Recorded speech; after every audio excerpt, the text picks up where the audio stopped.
There is one scene in Stranger Things that unsettled me more than any other in the entire series. So tense, it genuinely made my skin crawl. It happens in season 1, when Nancy and Jonathan are searching for the creature they believe killed Barb. What they expect is a confrontation. What they get instead is far worse. First comes a sudden jump scare. Then they discover a small, unnatural opening, an entrance into the Upside Down. Nancy, acting entirely on her own, crawls inside. In doing so, she becomes the first major character to willingly enter that world. Inside, she witnesses the Demogorgon feeding on the same deer she had seen earlier. She panics, cannot find her way back, and desperately calls for help. The scene is terrifying in the purest sense. Quiet, helpless, and deeply unsettling.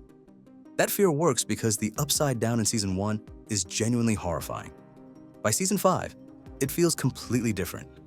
And this shift cannot be explained by simple audience desensitization. Something fundamental has changed, something tied directly to what made Stranger Things world-building so brilliant in the first place. That foundational strength, in my view, has gradually weakened since season 1. To be clear, this is not hatred for the later seasons. They have strong moments, and we will discuss them.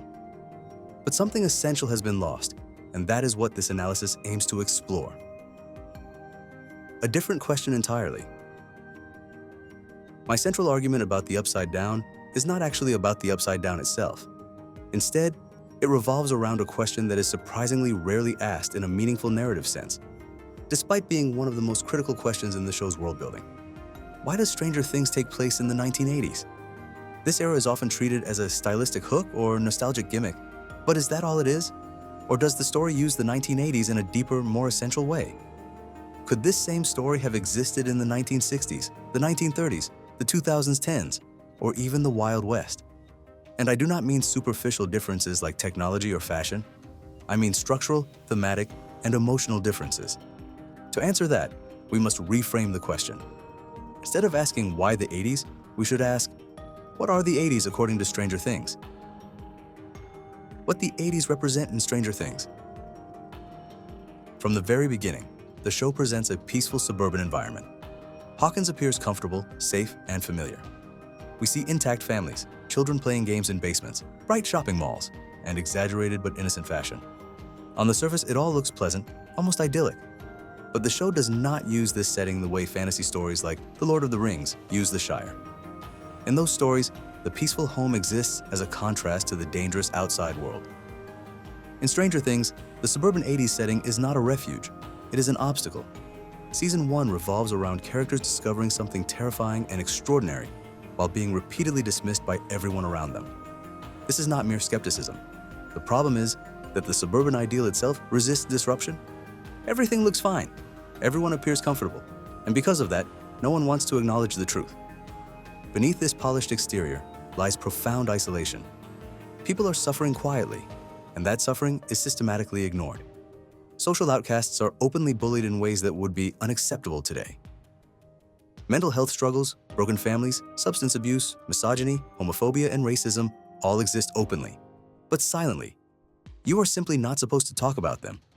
Even the economic backdrop reinforces this theme. Large franchises replace small businesses, jobs disappear, and no one seems to care. Families are emotionally fractured. Ted Wheeler is emblematic of this emptiness, completely disengaged from his family, trapped in a hollow routine.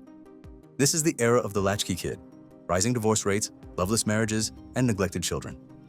Kids retreat into fantasy, not because it is childish, but because it provides connection, meaning, and escape, things their world fails to offer. Why not the 60s or 70s? When contrasted with earlier decades, the 80s stand out sharply. The 60s and 70s were periods of upheaval, social movements, wars, protests, spiritual searching, communal living. People fought together, rebelled together, and believed in change. The 1980s, as portrayed in Stranger Things, represent the opposite. It is an era of apathy. The wars are over. The movements have faded. Religion declines not through rebellion, but through indifference. Drug use shifts from transcendence to numbness. Communities shrink. People become isolated from each other, from purpose, and from themselves. Anyone who expresses dissatisfaction is dismissed. Look at your life. You are comfortable. You have entertainment, food, shelter. Stop complaining. Everything is fine. That is the lie. What Season 1 is really about. Season 1 is not simply a mystery set in the 1980s. It is about children who are ignored, teenage girls who are harmed and silenced, single mothers labeled as unstable, veterans trapped in trauma without support. All of this exists beneath a thin veneer of suburban perfection. The true conflict is not just the Demogorgon. It is the society that refuses to acknowledge suffering. The Upside Down is terrifying because it represents what that society suppresses. The monster is the physical manifestation of ignored rot. The victory in Season 1 comes not from defeating a creature, but from connection. Characters find purpose by choosing each other, friends, family, loyalty, love. That unity breaks isolation. That is why the finale feels so powerful and earned. They are not just fighting a monster, they are fighting the 1980s as a mindset. Why the Upside Down was truly scary. Great fantasy does not merely invent strange worlds. It transforms emotional reality into physical form. The Upside Down works because it maps directly onto lived human experience. What is truly frightening is not darkness itself. It is being told everything is fine when it clearly is not. It is living in a bright, orderly world while sensing something deeply wrong beneath the surface. It is being reassured that you are not alone, only to discover you always were. The Upside Down embodies that fear. It exposes the lie of safety. It strips away comforting illusions and reveals predatory truth. And the only way to survive it is through genuine connection. That is what the characters defeat in Season 1, not by hiding behind walls, but by depending on each other. The core problem. After Season 1, here lies the challenge for Stranger Things. The horror of the Upside Down is fundamentally about discovery, waking up to a truth everyone else ignored. Once that awakening happens, it cannot be replicated in the same way again.